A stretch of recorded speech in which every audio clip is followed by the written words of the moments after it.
Hi guys, I just wanted to say before I start, earlier this year we lost Richard Wells. She was an incredible member of the Nest site and the nephrotic community in general. I haven't spoken about it, haven't done a video about it, and I just wanted to say that he is so missed, and he was always a big supporter of everything that I did and all the awareness I tried to raise. So yeah, I just wanted to say, like, this one's for you, Richard, and we all really miss you. I am so sorry that this is the first video I have done since April. Can you believe that? It has been the most ridiculous year. I think we all know that. I don't think there's any getting away from the fact that 2020 has not been an easy one for everyone. I'm so sorry that it's been so long since my last video.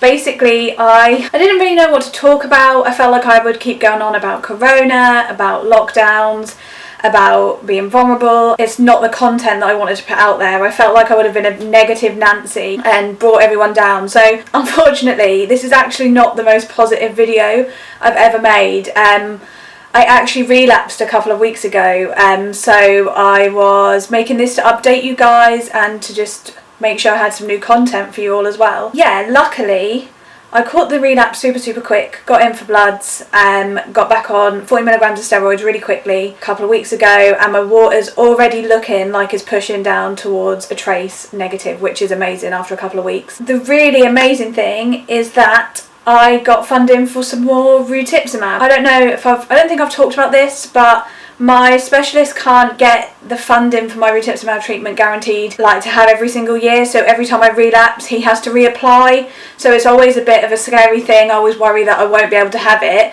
even though it works for me, keeps me stable for like 13 months with no other meds, which is incredible, and it gives my body such a break from like steroids and tack, and it absolutely does work for me. I just need it topping up sort of every 13 months, which is better than most people. Some people need it like every 6 months, some people don't even get 6 months remission.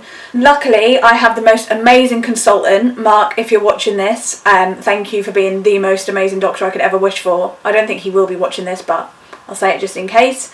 He always has my back, he always replies to emails. If I can't ring him, he is happy to do things remotely, talks to my new doctors now. I live in Lincoln, on the ball, always there to support me, easy to talk to about things that might be a little bit more difficult. I was 17 when I got diagnosed, so I've known him since I was a teenager. We just have a really good relationship, and I'm just so lucky that I have a specialist who has got my back as much as Mark does. He got the funding. I am going in for Rituximab tomorrow, which is absolutely crazy, and it has happened so quickly. As I said, I got the email about funding last Tuesday. Friday I had an email about getting Rituximab, and then they rang me yesterday. So it's crazy. What I want to do is, in this video, I'm going to talk about what the experience is like going during COVID times, obviously. I'm really lucky that actually Norwich and Norwich Hospital, where I go, have really low rates at the minute, so I'm not really scared. Obviously I have to wear a mask all day, which is fine. Have my temperature taken when I get there, fine. Obviously get all that. I've got to go on my own as well, and obviously it's like 6 hours, so I'm taking a lot of stuff to do. Going to try and keep myself busy. But I just thought I'd speak to you guys about what it's like and how it's different when I go in. Also, obviously, having my immune system suppressed while COVID is around is a bit of a worry, but at the same time I've tried to be really safe this year, been at home most of the year, and feel like it won't make that much difference to me if I do have to isolate myself and shield again a little bit to protect myself. I'm really safe. My fiance works from home as well, so I'm incredibly lucky that it's easy to try and keep myself safe. That being said, this year has been crazy, and this is kind of why I haven't been sort of posting as much. Basically, I qualified as an English teacher literally as Corona happened in March. I went into lockdown, and it wasn't viable for me to apply for jobs in schools when I was still immunosuppressed. I was clinically vulnerable, and it was a massive issue. So I started tutoring online. I started kind of my own business tutoring, which has been amazing. I've got the most wonderful pupils, and helping them through this time has been so rewarding, and I've loved it. And also, I've started my own Etsy shop. I'm wearing one of my t-shirts to do this video. It's called Peaches and Seams. It was a shameless plug there. I'm gonna link it in the info just because I can, in case you guys want to check it out. It's been a whirlwind. It started as something to take my mind off being isolated, something to do while I was in the house. And then a few friends asked me for embroidered t-shirts of certain things and hoops, started an Etsy page. Now I've kind of had nearly 200 sales, and tops been shipping to Germany, America. It's been incredible, and I can't believe that I'm actually getting to do something I love because of all this horrible stuff that's gone on. And don't get me wrong, I don't want to be one of those people that's like, I've achieved so much during COVID, because to be honest, if you've survived this year, then you deserve a medal. It's been awful, and I cannot imagine how much worse it's been for people that have been totally on their own. I am proud of myself for starting Peaches and Seams. I've invested in an embroidery machine. I've just had a crazy Christmas getting orders out, so I'm hoping that this will continue on into 2021 and to release a few items based around chronic illness visibility as well, so I will give you guys a shout when they get put up as well. So anyway, I am going to log off this video and I will check back in after my Rituximab. I'm pretty sure I won't look this decent after my treatment. I'm probably going to look like I've been hit by a truck. So I will speak to you guys soon. Hi guys, just doing a quick update after my Rituximab. I had my treatment on Wednesday and it's now Friday. I didn't have time to record yesterday because we had a lot to think about with me being super vulnerable now with Christmas, what we were going to do, getting in contact with people. But other than that, all went fine. It was one of my quicker infusions. The nephrologist got down really quickly to see me, got it all signed off, got started. I didn't have any reactions. Yeah, literally I think I got in there at like 11:30 and I was out by 4:30, which is one of the quickest I think I've ever had it, which was really good. Actually, considering that we are in the middle of a pandemic, it didn't feel too different. The room was like really lovely and spaced out. We all had our own space, we were all separated, but other than wearing a mask and the nurses having to wear like lots and lots of PPE, it wasn't that different at all.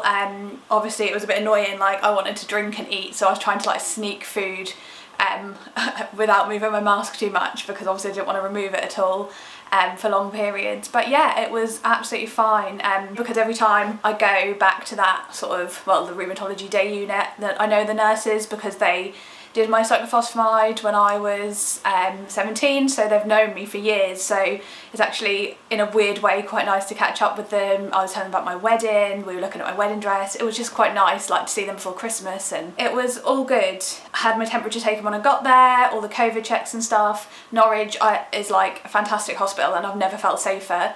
Honestly, like, it's so organised, everyone's amazing, it's so good. I don't have anything much else to say about the Rituximab side of things. I'm a bit exhausted. I don't sleep that well after I have my infusions. I think it's like all the other stuff that they give you with it, as like the extra steroids and all that stuff, and I just never feel that refreshed after it. Like, I feel like I can't sleep, but I'm really tired and I'm a bit emotional, but it's fine. I think that's Christmas as well and everything that's gone on this year. I just feeling a bit all over the place, but it is what it is, and you know, we're coming to the end of 2020, so we should all be thankful for that, I guess. Yeah, other than that, I think all I wanted to talk about was this year and Christmas and how it's going to be different for everyone. I think it's really hard to make decisions about bubbling and stuff like that, and it's been so difficult for us as well. We've had to make a few difficult calls, obviously. Now with me being really vulnerable, I'm really kind of gonna shut myself away. I'm only seeing my parents and my grandparents and my fiance. That is it. I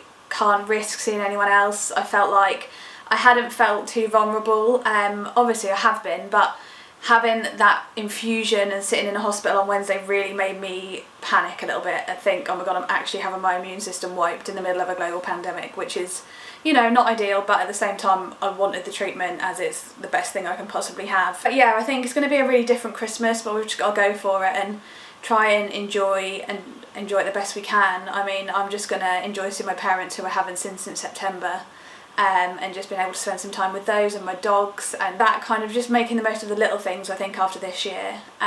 That's the main thing I think we can all take away from it now. So yeah, I just wanted to say thank you to everyone who's read my blogs this year or watched any videos I've done and just supported me, any messages, all of that stuff. It is so appreciated, guys. Thank you for letting me ramble on about my experiences and actually paying any attention to it. It's crazy. Have an amazing Christmas, guys. I'm going to try and post more and more content in 2021 when hopefully the world will be a different place. So have a fantastic Christmas and a happy new year, and I will speak to you all in 2021.